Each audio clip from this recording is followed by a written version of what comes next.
እንደተወለዱ አጋንንት የወላጆቻቸውን ቤት ከበው በማየታቸው እጃቸውን ወደ አጋንንቱ ቢዘረጉት ቁጥራቸው ወደ 60 አካባቢ የሚሆኑ አጋንንት እንደ ጢስ በነው የጠፉላቸው። ዓለምን ንቀው በመመነን ልብስ ሳይለብሱ የራስ ጸጉራቸው እንደ ልብስ ሆኖላቸው ለ40 ዓመታት በተጋድሎ የኖሩ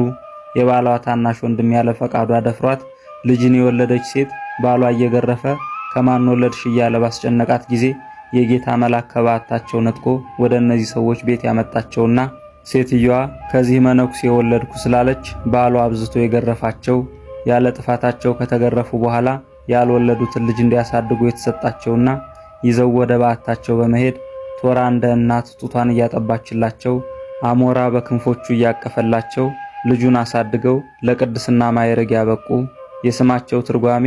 አሸናፊ ማለት የሆነ ታላቁ ኢትዮጵያዊ ጻድቅ አቡነ አሞኒ ዛሬ የካቲት 5 ቀን የልደት በዓላቸው ነው። ዳግመኛም እንደተወለዱ የእናታቸውን ጡት እንኳን ሳይቀምሱ ለአቡነ አሞኒ የተሰጡና ተጋድሎን ከሳቸው እየተማሩ ያደጉ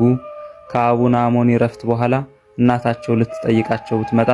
ሴቶችን ባየህ ጊዜ ሮጣ አምልጥ ብለው የመከሯቸውን የአቡነ አሞኒን ምክር አስበው ከእናታቸው በመሸሽ ሮጠው ወደ ገደል የተወረወሩ የመላእክት አለቃ ቅዱስ ገብርኤል በአየር ላይ ተቀብሎ ወደ ብሔረ ሕያዋን ወስዶ ያስገባቸው ታላቁ ኢትዮጵያዊ ጻድቅ አቡነ ዮሐኒ ወር በገባ በ5ኛው ቀን የመታሰቢያ በዓላቸው ነው። ለእግዚአብሔር ምስጋና ይሁን። እኛንም በአቡነ አሞኒና በአቡነ ዮሐኒ ጸሎት ይማረን ይቆየን።